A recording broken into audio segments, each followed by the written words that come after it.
அனைவருக்கும் வணக்கம். நான் உங்கள் மோசஸ் உடையல் ஜோதிடர் வாஸ்து கன்சல்டன்ட் சென்னையிலிருந்து. ஸோ இப்போ இன்றைக்கி பார்த்தீங்கன்னு வச்சுக்கோங்க, இந்த மாதம் வந்து இந்த டிசம்பர் மாத பலன்கள் எப்படி இருக்குன்னு நம்ம பார்க்க போகிறோம். ஏன்னா டிசம்பர் மாதம் என்ன கிரக நிகழ்வுகள்லாம் பார்த்தீங்கன்னு வச்சுக்கிங்கன்னா, இந்த மாத தொடக்கத்திலே பார்த்தீங்கன்னா நம்ம அந்த கார்த்திகை தீபம் என்ற திருவிழாவோட தான் நம்ம இந்த மாதத்தையே தொடங்குறோம். ஏன்னா 2ஆம் தேதி பார்த்தீங்கன்னா அந்த கார்த்திகை தீபத்தை வந்து நம்ம கொண்டாட இருக்கோம். ஸோ மேலும் பார்த்தீங்கன்னு வச்சுக்கோங்க, இந்த காலகட்டம் பார்த்தீங்கன்னா கடந்த மாதத்துலலாம் கடந்த ஒரு 6 மாதமாக சனி வந்து வக்ரமாக இருந்தார். ஸோ அப்போ அந்த சனி வந்து வக்ர நிவர்த்தி ஆகக்கூடிய ஒரு வாய்ப்பு இருக்குது இந்த காலகட்டத்தில். ஸோ சனி வக்ரம் இருக்குது. ப்ளஸ் என்னென்னாக்கா குரு பகவான் வந்து கடகத்துலேருந்து மிதுன ராசிக்கு வரப்போகிறார். ஸோ இந்த மாதிரியான நிறைய கிரக மாற்றங்கள், கிரகத்தோடைய தன்மைகளுடைய மாற்றங்கள் இந்த மாதத்தில் இருக்கிறதுனால இந்த டிசம்பர் மாத பலன்கள் வந்து நிறைய பேருக்கு ஏதோ ஒரு விதத்தில் ஒரு மாற்றத்தை கொடுக்கக்கூடிய ஒரு மாதமாக இந்த மாதம் அமையப் போகிறது. ஸோ அதுதான் வந்து என்னென்னாக்கா அதுதான் இந்த மாதத்துடைய ஒரு நிறைய சிறப்பு அம்சங்கள். அதுக்கப்புறம் பார்த்தீங்கன்னா மார்கழி மாதம் பார்த்தீங்கன்னா நிறைய விரதங்கள்லாம் இருப்பாங்க. குறிப்பாக என்னென்னாக்கா மார்கழி மாதம் யாரெல்லாம் விரதம் இருக்கணும், ஏன்னா முன்னாடி பார்த்தீங்கன்னு வச்சுக்கோங்க, மார்கழி மாதத்தில் நிறைய பேர் இந்த பூசணி பூ வச்சுருப்பாங்க. ஏன்னா திருமணம் ஆகாத பெண்கள் வந்து காலையில் விடிய காலையில் அந்த பூசணி பூவை வந்து வாசலில் வச்சு கோலம் போடுவாங்க. அப்போ அந்த திருமணம் வந்து அந்த நிகழ்வு என்பது நடக்கும். ஸோ அதுவே ஒரு பரிகாரமாக இருந்தது. ஏன்னா மார்கழி மாதம் என்னென்னாக்கா ஆண்டாள் வந்து இந்த திருப்பாவையை பாடி பெருமாளுடைய அருளை பெறதுக்கு திருப்பாவை பாடுவாங்க. அப்போ என்னன்னாக்கா தன் கணவரை அடைவதற்காக அந்த ஒரு நிகழ்வை வந்து செஞ்சு, அப்போ என்னன்னாக்கா இந்த டிசம்பர் மாதத்தில் நாம் அந்த மார்கழியில் இந்த நிகழ்வை நாம் செய்யும் போது முன்னாடி நிறைய பேர் இப்போ பூசணிக்காயை காணோம், பூசணி பூவையும் காணும்.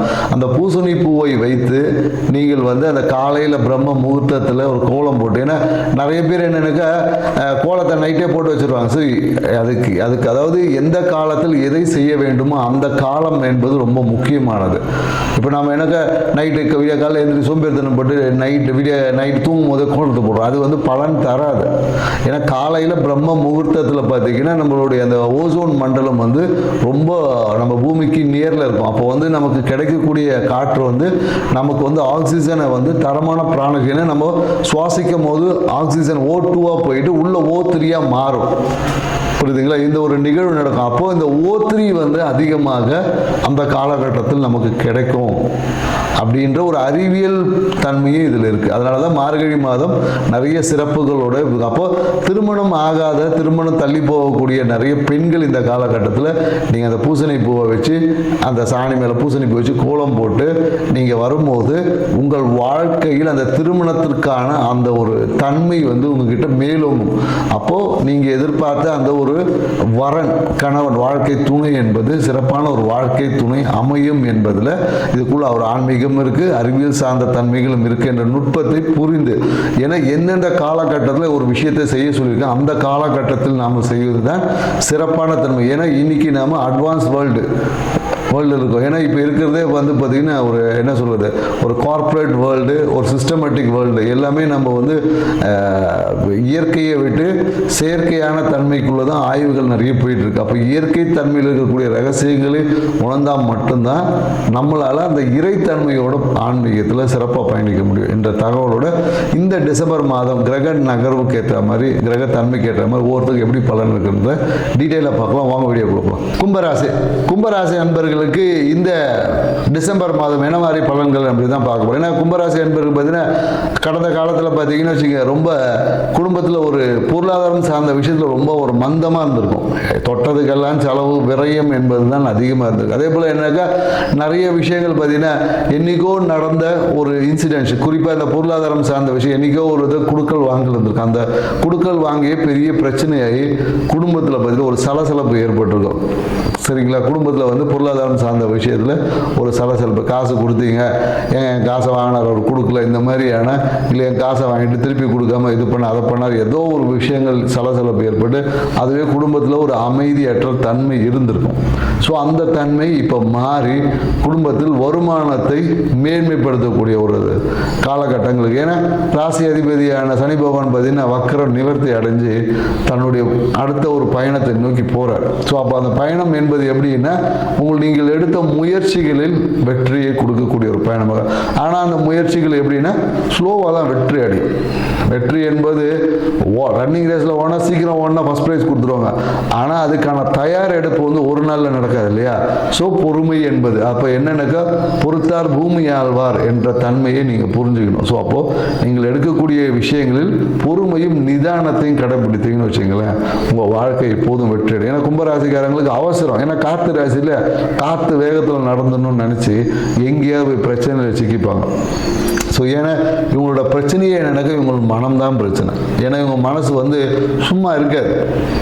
எப்போ பார்த்தாலும் ஏதாவது ஒரு விஷயங்களை அப்படியே பில்டப்பாக பேசுறது, மறைச்சி பேசுறது, இந்த மறைச்சி பண்ணுறது, இதை இவனுக்கு தெரியாமல் பண்ணுறது, அவனுக்கு தெரியாமல் பண்ணுறது, எப்பொழுதும் சில ரகசியங்களையும் பொய்களையும் கொஞ்சம் எப்போதும் இவங்ககிட்ட கொஞ்சம் கலந்து இருக்கும். நிறைய விஷயங்களை எப்போதும் இவங்க ஹைட் பண்ணிக்கிட்டே இருப்பாங்க. ஏன்னா இவங்க ஒரு எப்படி சொல்ல ஒரு முகத்துக்கு ஒரு முகம் மூடி போட்ட மாதிரி தான் இருப்போம். இவங்களுடைய வெளிப்படையே பேசுகிற மாதிரி இருக்கும், ஆனால் வெளிப்படைத்தன்மை என்பது சில விஷயங்களில் இருக்காது என்பதுதான் நம்ம கும்பராசிக்கு சொல்லக்கூடிய விஷயங்கள். ஸோ இவங்க சில விஷயங்களுக்காக அதே போல் என்னன்னாக்கா இந்த இவங்க சாப்பிடக்கூடிய உணவே இவங்களுக்கு பல நேரத்தில் பிரச்சனை. ஏன்னா நிறைய கும்பராசிக்காரங்க ஃபுட்டை வேஸ்ட் பண்ணுவோம். குறிப்பாக ஆண்கள்லாம் பார்த்தீங்கன்னா சூறே சாப்பிட மாட்டாங்க, சாப்பிட்றதுக்காக தான் வேலைக்கு போகிறோம். ஆனால் பார்த்தீங்கன்னா உணவுக்கு வந்து மதிப்பே கொடுக்க மாட்டாங்க. ஸோ அந்த மாதிரி அதே மாதிரி நிறைய உணவை வேஸ்ட் பண்ணுவது, இந்த மாதிரியான நிறைய விஷயங்கள் கும்பராசிக்காரர். ஸோ இந்த காலகட்டம் எப்படின்னா ராசி அதிபதியான வக்கர நிவர்த்தி முன்னோக்கி பயணிக்கும் போது நீங்கள் எடுத்த முயற்சிகள் எல்லாமே வெற்றி அடையும். ஆனால் கொஞ்சம் ஸ்லோவாகி தான் வெற்றி அடையும். அதே போல் என்னன்னாக்கா இந்த காலகட்டத்தில் நீங்கள் எங்கேயாவது ஒரு இடத்துல இந்த காலத்தில் ஒரு ஜாமீன் கையெழுத்து போடுறது, இந்த மாதிரியான விஷயங்கள் ஏதாவது போட்டிருந்தீங்கன்னா அது இந்த காலத்தில் ஏதாவது ஒரு பஞ்சாயத்து சட்ட சிக்கலை கொண்டு வந்து விட்டுரும்.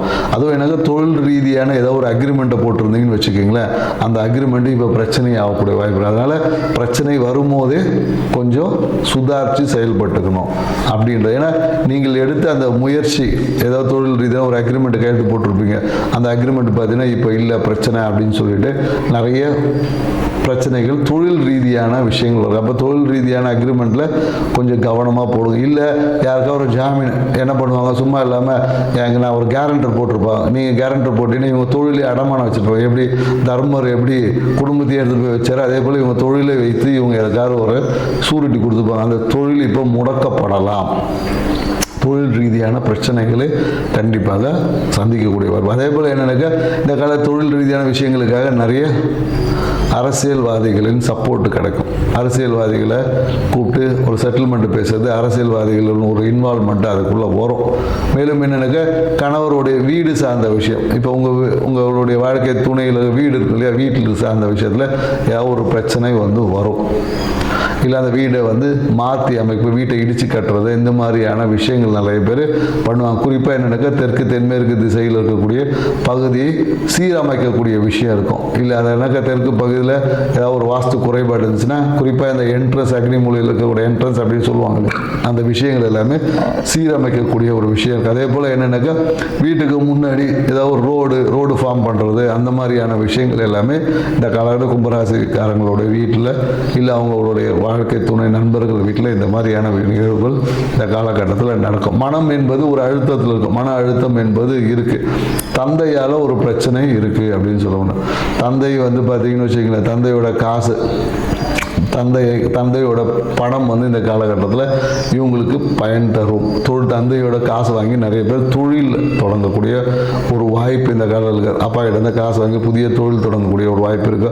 ஆனால் அந்த தொழிலில் நிறைய பிரச்சனைகள் இருக்கும். ஸோ அதனால் கும்பராசிக்காரங்களுக்கு தொழில் தொடங்கும் போது இந்த காலகட்டம் மிகுந்த எச்சரிக்கையாக தொழில் தொடங்கணும். இல்லைன்னா தொழிலே இந்த காலகட்டம் தொடங்காதீங்க, சும்மா இருந்துக்கிறது நல்லது. ஸோ இனி அடுத்த மாதத்தில் தை மாதத்துக்கு அப்புறமா நீங்கள் ஒரு தொழில் தொடங்கக்கூடிய ஒரு வாய்ப்பு ஏற்படுத்திங்கன்னா உங்கள் தொழில் லாபகரமாக போகும்.